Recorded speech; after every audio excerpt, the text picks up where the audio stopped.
자, 안녕하십니까. 엘니뇨 라니냐 문제 특강 최근 기출로 마스터하기 살펴보겠습니다. 앞에서 개념에서 설명을 잘 들으셨다면 이 문제 특강 보고 이해하시기가 쉬울 거라고 생각이 됩니다. 자, 19년 6월 G1 문제입니다. 그러니까 19년 6월은 2018년 6월에 시험 본 거예요. 19년도 수능을 대비해서 본 문제입니다. 최근 기출로만 엄선한 문제들입니다. 따라서 최근 동향을 볼 수 있고요. 여러분들이 이걸 풀면 이런 걸 풀면 이제 앞으로 나올 엘니뇨 라니냐 문제도 크게 문제가 없을 거라고 생각이 됩니다. 자, 그림을 볼게요. 가와 나, 엘니뇨와 라니냐 순서 없이 해수면 높이 편차와 엽록서 A 농도 분포 이렇게 설명하고 있습니다. 자, 여기서 우리가 봐야 될 건 해수면 높이 편차입니다. 해수면 높이는 개념편에서 설명을 드렸듯이 해수면 높이도 문제로 나올 수 있는 자료란 말이에요. 엽록소 A 농도라는 건 들어본 적이 없죠? 그러니까 얘는 그냥 자료를 읽으면 되는 문제입니다. 그러니까 문제를 볼 때 항상 그렇게 생각해야 돼요. 우리가 뭘 이용해서 풀 것이냐. 해수면 높이 편차를 이용해서 풀 거예요. 자, 그러면 동태평양, 서태평양을 찾는데 이 부분은 계속 제가 설명을 드리는데 제 영상에서 100도 웨스트라고 써있는 데가 동태평양, 140도 이스트라고 써있는 데가 서태평양입니다. 이스트가 동쪽이고 웨스트가 서쪽인 건 저도 아는데 이 자료를 자세히 보시면 140 이스트 180도잖아요. 이쪽으로 갈수록 동쪽이 커지는 거니까 이쪽이 동쪽이 맞아요.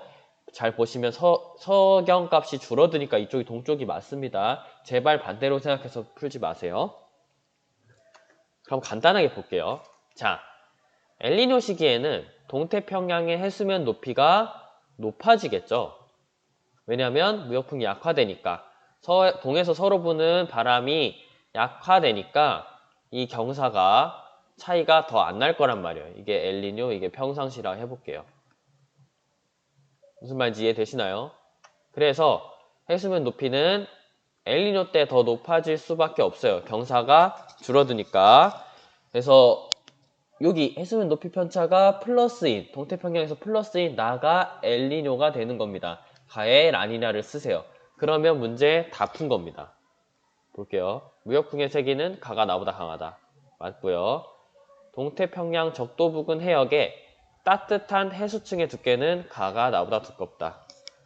자, 동태평양 적도 부근 해역의 따뜻한 해수층의 두께. 사실 개념편에서 설명드렸던 혼합층이 요 얘기를 하는 겁니다. 가가 나보다 두껍다. 라니냐가 엘니뇨보다 두껍다. 애초에 라니냐에는 따뜻한 해수층이 거의 없죠. 용승이 강하잖아요.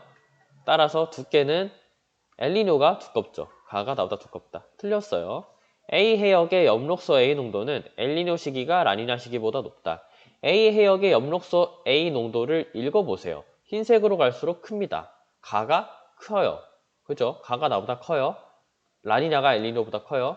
엘니뇨가 라니냐보다 높다. 틀렸잖아요. 1번. 이렇게 풀면 끝입니다. 아시겠어요? 기출문제들은 전부 다 엘니뇨인지 라니냐인지 판단하는 게 가장 최우선입니다. 자, 그 다음 9월 모의고사입니다. 그 해에 나왔던 9월 모의고사예요. 표층 수온 편차를 나타낸 것이다. 태평양 적도 부근 해역의 표층 수온 편차. 자, 아까 말씀드렸듯이 이 웨스트 써 있는데 여기 오스트레일리아, 여기 남아메리카 있는 거 보면 서태평양, 동태평양 맞죠? 자료를 잘 보셔야 됩니다. 자, 표층 수온이 올라갔어요. 동태평양 수온이 올라갔어요. 엘니뇨입니다. 자, 이 자료에 근거해서 평년과 비교할 때 평년과 엘니뇨를 비교하세요. 동태평양 적도 부근 연안에서는 가뭄이 심하다? 아니죠. 엘니뇨는 동태평양에 비 오고 여기서 비가 잘 안 와요.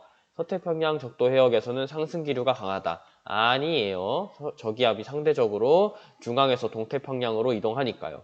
그럼 정답은 D급밖에 없는데 우리나라 주변 해역에 수온이 낮다. 어떻게 보나요? 어떻게 보나요? 볼게요.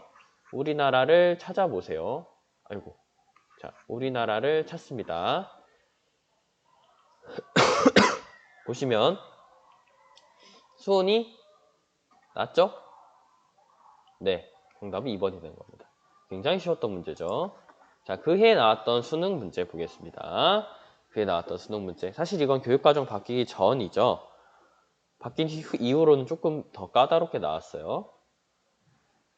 자, 표의 가와 나는 바람과 구름량의 분포를 엘니뇨와 라니냐로 구분하여 순서 없이 나타낸 것이다.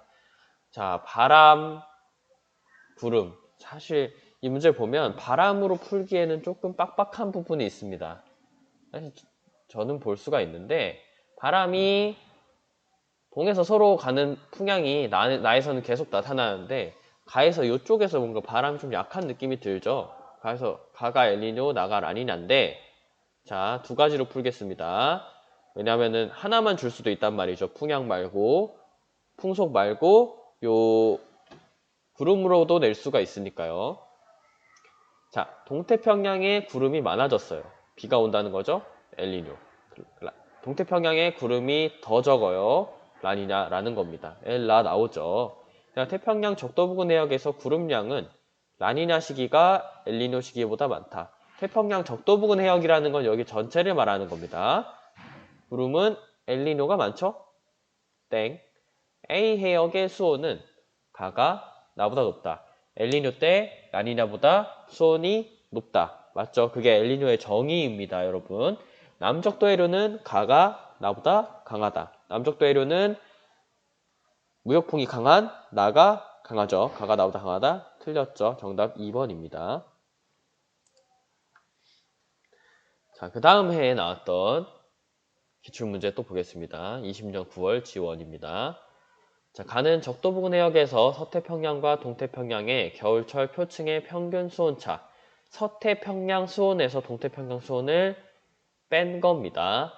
A, 그 다음에 나는 뭐 풍속 편차. A와 B는 엘니뇨와 라니냐 중 하나. 동쪽으로 향하는 바람을 양으로 한다. 이런 거 굉장히 중요합니다. 꼭 체크해 두시고요. 자, 가 자료가 쉽기 때문에 가 자료부터 볼게요. 서태평양과 동태평양 수온차가 클 때, 그 다음에 작을 때 이렇게 나와 있습니다. 서태평양과 동태평양 수온차가 작다는 건 동태평양 수온이 높다는 거고 B가 엘니뇨, A가 라니냐가 나와버립니다. 끝났어요. 간 끝났어요. 나를 보겠습니다. 동쪽으로 향하는 바람을 플러스래요. 자, 서풍이 플러스라는 거죠. 동풍은 마이너스라는 겁니다. 동풍이라는 건 동에서 서로 부는 무역풍 같은 걸 얘기하는 거죠. 그러니까 마이너스 편차라는 거는 무역풍이 더 강하다는 거죠. 왜냐하면 동풍이 마이너스를 의미하니까. 근데 지금 자료를 보시면 동풍이 굉장히 강하게 나타나고 있습니다. 마이너스니까요. 그러니까 무역풍이 강한 라니냐라는 거예요. 자, 나는 가의 A에 해당한다. 라니냐에 해당한다. 맞고요. 상승기류는 나의 기역 해역에서 발생한다. 라니냐이기 때문에 나의 기역 해역이 아닌 더 서태평양에서 발생해야 됩니다. 서태평양 적도 해역과 동태평양 적도 해역 사이에 해수면 높이 차는 A가 B보다 크다. 해수면 높이 차는 바람이 강한 라니냐가 엘니뇨보다 크겠죠. 정답은 기억 디귿 3번이 되는 겁니다. 아시겠나요? 그해 나온 수능 문제 보겠습니다. 이번에는 해수면 기압차와 따뜻한 해수층의 두께 편차가 나왔습니다. 기억과 니은은 엘니뇨와 라니냐 중 하나이다. 매번 똑같은 문제라는 거죠. 자, 해수면 기압차 볼게요. 동태평양 기압에서 서태평양 기압을 뺀 겁니다. 맞죠? 자, 그러면 엘니뇨와 라니냐 중 하나래요. 엘니뇨 때 동태평양 기압 낮고요. 서태평양 기압 높고요. 라니냐 때 동태평양 기압 높고요. 서태평양 기압 낮아요. 이 부분은 이제 개념편을 보시고 외우신 다음에 바로바로 나와야 됩니다. 그럼 동에서 서를 빼면 엘니뇨 때 마이너스, 라니냐 때 플러스가 될 거예요. 엘니뇨 때 마이너스. 자, 니은은 마이너스니까 엘니뇨, 기억은 라니냐. 끝입니다. 자, 그럼 나를 볼게요. 나는 따뜻한 해수층의 두께 편차래요. 따뜻한 해수층이 동태평양에서 굉장히 두껍게 나와요. 두껍게 나온다. 라는 거는 엘니뇨라는 거죠. 따뜻한 해수층이 두껍다라는 것. 용승 약화로 인해서 수온약층이 많이 올라오지 않고 두껍게 해수층이 형성된 엘니뇨라는 겁니다. 따라서 나는 기역이 아니라 니은에 해당하고요. 서태평양 적도해역과 동태평양 적도해역 사이의 해수면 높이 차이는 라니냐가 엘니뇨보다 크다. 맞고요. 동태평양 적도 부근 해역에서 구름의 양은 라니냐가 엘니뇨보다 많다? 아니죠. 엘니뇨 때 동태평양에 비가 오기 때문에 구름량은 기역이 니은보다 많다가 아니라 니은이 기역보다 많다 해야 됩니다. 그래서 정답은 2번이 됩니다. 여기까지가 이제 이전 수능 기출 문제예요. 이전 수능 기출에서는 따뜻한 해수층의 두께 편차, 따뜻한 해수층이라는 것도 문제가 좀 나왔습니다. 그래서 여기까지가 교육과정 전 기출이었고요. 이어서 이번 교육과정, 바로 작년에 봤었던 모의고사와 수능 문제도 보겠습니다.